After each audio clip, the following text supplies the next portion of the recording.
What the Serbian Orthodox Church has done, the Ottoman Empire, and later the Turks, could not have done, and that is, to rename the monastery of St. Prokhor Pchinski to Markov Monastery.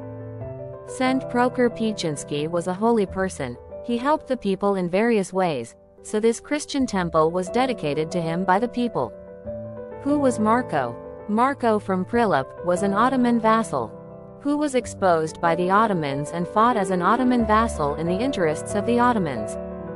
Yes, ladies and gentlemen, King Marko died in Blaja fighting on the side of the Ottomans as a vassal. So for the Ottomans against the Christians.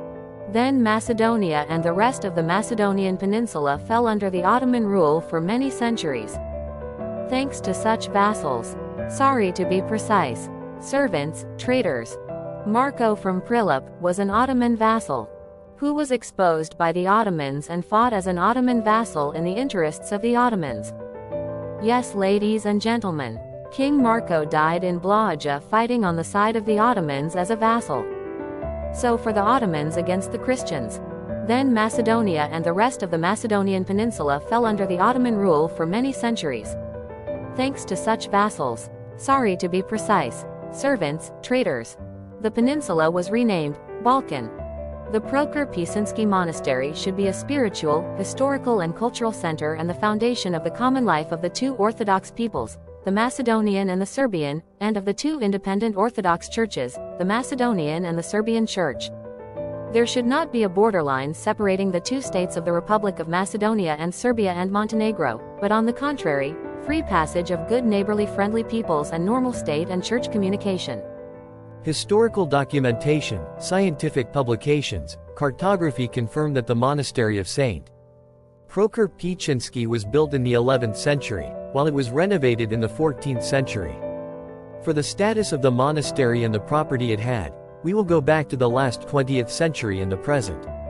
On the basis of the Bucharest Peace Treaty of August 10, 1913, the division of Macedonia between the kingdoms of Greece, Serbia and Bulgaria was sanctioned. Vardar Macedonia, called Southern Serbia, in the period 1922 to 1927 was arranged to be under the greater influence of Royal Yugoslavia, that is, the Kingdom of the Serbs, Croats and Slovenes.